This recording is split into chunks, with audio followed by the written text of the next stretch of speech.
High students, நம்ம இன்னைக்கு எதை பற்றி பார்க்க போகிறோம்னு பார்த்தீங்கன்னா, BSc critical care technology course பற்றின டீட்டெயில்ஸ் தான் பார்க்க போகிறோம். கிரிட்டிக்கல் கேர் டெக்னாலஜினா என்னென்னு பார்த்தீங்கன்னா, ஐசியூ எமர்ஜென்சி கேர் யூனிட்டில் இருக்க மெஷின்ஸ் அண்ட் எக்யூப்மெண்ட்ஸை எப்படி யூஸ் பண்ணுறங்கிறத பற்றி படிப்பீங்க. அதாவது நீங்கள் கோர்ஸ் கம்ப்ளீட் பண்ண பிறகு எமர்ஜென்சி யூனிட் ஐசியூலலாம் ஒரு கிரிட்டிக்கல் ஸ்டேஜில் இருக்க பேஷண்ட்டை தான் நீங்கள் எப்போவுமே பார்ப்பீங்க. அவங்களுக்கு யூஸ் பண்ணுற மிஷின்ஸை ஆப்ரேட் பண்ணுறது மாதிரியான ஒர்க் தான் செய்வீங்க. இப்போது இந்த கோர்ஸோட டியூரேஷன் என்ன மாதிரியான எலிஜிபிள் க்ரைட்டீரியா இருக்குது, என்ன சப்ஜெக்ட்ஸ்லாம் கவர் பண்ணுறாங்க, கோர்ஸ் கம்ப்ளீட் பண்ணவங்களுக்கு இருக்க ஜாப் ஆப்பர்ச்சுனிட்டிஸ் என்ன, சேலரி பேக்கேஜ் எவ்வளோ எக்ஸ்பெக்ட் பண்ணலாம், இந்த டீட்டெயில்ஸ்லாம் தான் இந்த வீடியோவில் பார்க்க போகிறோம். வாங்க வீடியோக்குள்ளே போகலாம்.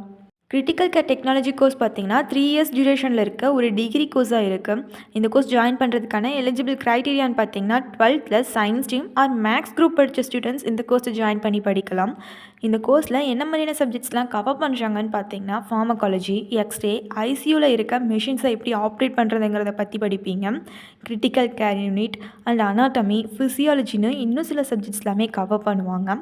கோர்ஸ் கம்ப்ளீட் பண்ணவங்க எந்த மாதிரியான ஏரியாஸில் ஒர்க் பண்ண முடியும்னு பார்த்தீங்கன்னா, எமர்ஜென்சி ரூம், தருமா சென்டர், இன்டென்சிவ் கேர் யூனிட்ஸில் எல்லாமே ஒர்க் பண்ண முடியும். என்ன மாதிரியான ஜாப் ஆப்பர்ச்சுனிட்டிஸ் இருக்குதுன்னு பார்த்தீங்கன்னா, critical care technician, cath technician, dialysis assistant, respiratory therapist மாதிரியான இன்னும் சில பொசிஷன்ஸில் எல்லாமே ஒர்க் பண்ண முடியும். இவங்களுக்கான ஆவரேஜ் ஆனுவல் சேலரி பேக்கேஜ்னு பார்த்தீங்கன்னா, எக்ஸ்பீரியன்ஸ் அண்ட் பொசிஷனை பொறுத்து 2 lakh இருந்து 3.5 lakh per annum வரைக்குமே ஏர்ன் பண்ண முடியும். இந்த கோர்ஸ் பார்த்தீங்கன்னா ஃபர்தர் இன்ஃபர்மேஷன்ஸ் தெரிஞ்சுக்கணுன்னா ஸ்க்ரீனில் தெரியிற நம்பருக்கு கால் பண்ணி டீட்டெயில்ஸ் தெரிஞ்சுக்கோங்க. இதுவரை சொன்ன இன்ஃபர்மேஷன் யூஸ்ஃபுல்லாக இருந்தால் சேனலை சப்ஸ்கிரைப் பண்ணிக்கோங்க. தேங்க்ஸ் ஃபார் வாட்சிங்.